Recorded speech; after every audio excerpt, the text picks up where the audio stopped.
What's up guys? You already know, it's me, Kira. Today, I'll be going over a highly requested video, how to fix the biggest mistakes that noobs make in Super Smash Bros. These are generally true in any Smash game, but the solutions will be specifically catered to Melee. Real quick before we start, there's a new poll on Amino where you guys can vote for the next "Are you a blank character player?" So if you haven't downloaded the mobile app on either Android or iPhone, check that out and make sure to add us immediately. Anyway, let's get started with number 5, standing still after attacks. Moving too slowly is huge, because even if you're making good decisions, it won't matter if you're too slow. The best way to practice this is the 20XX green standstill option. Every time your character flashes green, you know you could be doing actions faster. Try to practice for at least 30 minutes every day, just getting down all your aerials and dashing after grounded moves or wave dashes. Practice going from one move to another seamlessly, until you have super crisp movement. Another thing that may help you is to practice never shielding during a match. This will force you to have really good movement and spacing in order to avoid attacks instead of relying on your shield. Number 4, spamming double jump. The simplest fix for this is just to fall with an aerial or WAVELAND instead of double jumping. This may depend on what the two characters are and how far away they are. For example, sometimes with Marth, you want to fall down with down air rather than forward air. If you do double jump, try to immediately WAVELAND onto a platform and go the other way to mix them up. You can fall one way and double jump the other, then aerial drift back the other way to keep them guessing. If you're super high in the air, fast falling can also net you some surprise attacks, or you can drift all the way to the ledge so they can't get under you. Offstage, be very cognizant of when you double jump and learn to hang on to it or use another move to stall yourself. Number 3, always teching the same way. The simple quick fix to mix things up is to throw in a mistech once in a while and then pick various tech patterns from there. Know that everyone has similar tech patterns, including yourself. Some common patterns are to always tech the same way, or to switch your tech right after it gets punished. Sometimes people tech one way every time in one situation, but tech another way halfway through a combo, for example.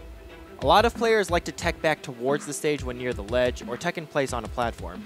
Sometimes, if you run towards them, you can manipulate them into teching back towards you. Or, if they have a mistech, you can run towards them and they might get up attack. A lot of players guess tech in place halfway through combos as well. Knowing about these types of tech manipulations can help you understand your own tech habits and change them.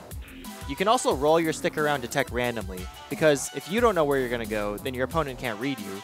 But just know that you'll tech roll more often than tech in place, and that you can't really fake mistechs. Number 2, excessive rolling. Every noob spams roll. It's one of the trademarks of someone who hasn't been playing Melee competitively for very long. The biggest reason people roll is because they don't understand the pressure being put on them and they take the easiest way out, which ends up being the most punishable option. Every shield pressure option has a counter, so if you can observe what moves they're using, then you can learn to beat it. There's a timing or method to escape or fight back no matter what character they are.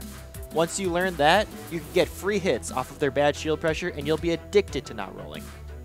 This will also help your entire game if you apply this line of thinking to other parts of Melee, rather than spamming a poor option that creates bad habits.